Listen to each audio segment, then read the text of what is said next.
What's going on, YouTube? So I'm planning on going to a car show this weekend, and I have another 2 cars to review. I'm going on the Lamborghini Fest in October, so I have a lot of car related content coming.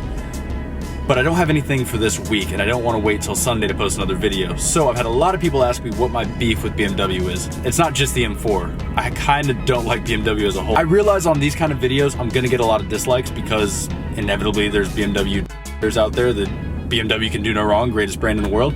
And I understand where you're coming from. I'm the same way with Porsche. You know, everyone has a favorite brand, and when you see somebody say something bad about it, you're gonna respond negatively. I will say I take better criticism from people that drive them. I can't tell you how many people I saw comment on the first video about me not liking this M4. You just don't know how to drive the car, or the M4 is the greatest car ever built, blah, blah. I click on their profile, they don't have an M4. I doubt they've ever driven one, so it's... I'd prefer, as long as I don't say anything that's false, you don't just dislike the video because you love BMW, but I understand if you have to, you know, go for it.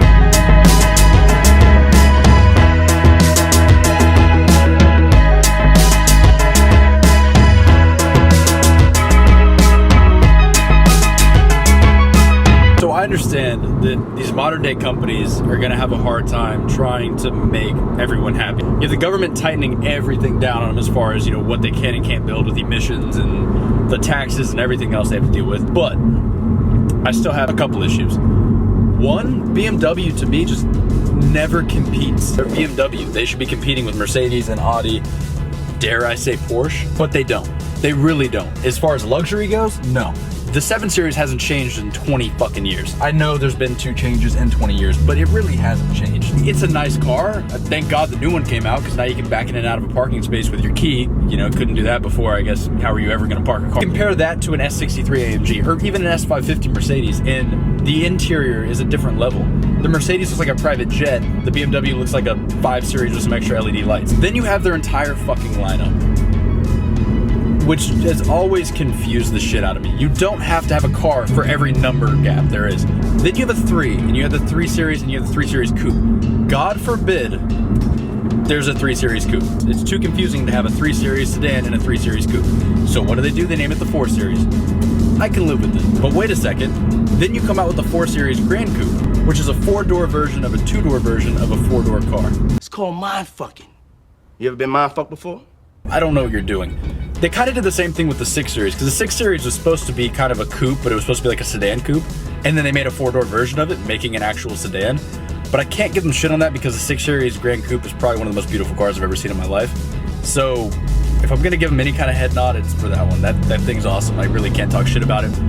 Here's what really puts the nail in the coffin for me for BMW. You built the i8. I'm one of the people that sees an i8 on the road and I just kind of drool for a second, because style-wise, it's almost better than anything I've ever seen. You finally had a chance to compete with Lamborghini and Ferrari, and you finally had a supercar that could have put you on the map. Keep in mind, BMW has had nothing that resembles a supercar since, I would argue, the and that was in, what, the 90s?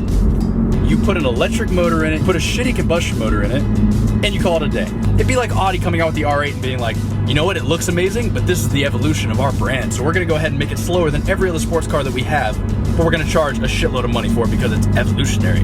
It's not. My problem is that you have BMW doing shit like that, and then you have the mad scientist division of Mercedes-Benz, aka AMG, building a 6-wheeled, 3-axle version of a G-Wagon with a truck bed bolted on the back and selling it for like $800,000. Why? Because they can. I respect manufacturers that do shit because they can.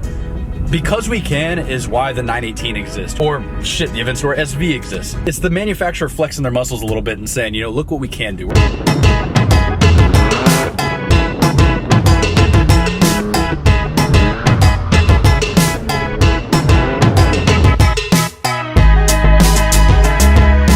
A couple minutes before I was about to post this video, I realized that I didn't really wrap it up, and I also didn't answer one of the questions that I've gotten a couple times. So I'd like to just knock that out and then end the video with this. Why do I own this car if I'm not the biggest fan of BMW? I was in a Range Rover, a full-size Ebony Edition Range Rover.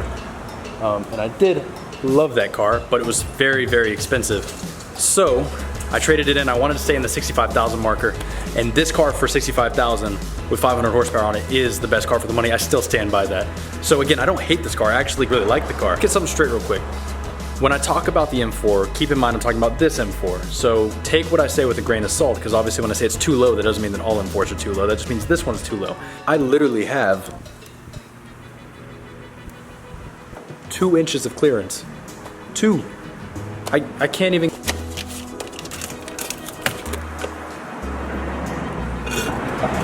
And when I say that I don't like the car in a straight line because the traction control is shit, it is, but I don't know if it is. I think actually it probably is on all M4s, but maybe it's just this one. This one has like 80 more torque and 100 more horsepower than it should have stock. So again, I'm not really speaking on all M4s, I'm more speaking on this one. And don't get me wrong, I do like this car. It is growing on me. And I know a lot of you probably didn't expect that, but the more I drive it and the more I get comfortable with it, the more I like it. I don't love it, I'm still not gonna keep it. Still want a GT3, but it is growing on me. Everyone's saying just take off traction control, you know, the car's a lot more fun without it. Well, I do drive without traction control a lot of the time. The problem is just narrow back tires and a lot of torque equals a lot of smoke. You really don't go anywhere fast with it off. And while it is fun to throw this thing sideways in some of the corners, I wouldn't recommend that you throw your car sideways on public roads. So like I said in the beginning of the video, I'll be going to a car show on Saturday morning, taking a good friend of mine with me, and I will film that entire day. And then as far as the channel goes, I also want to just touch on this real quick, that I'm still trying to figure out exactly what I'm gonna do. This is like probably one of the busiest times of my life as far as work, and I'm moving, I think, in 2 weeks. Just a lot going on right now. I'm super stressed out, but I also think if I can vlog through this period, then I'll be able to do it whenever. So I hope you like this video, and I'll catch you guys in the next one.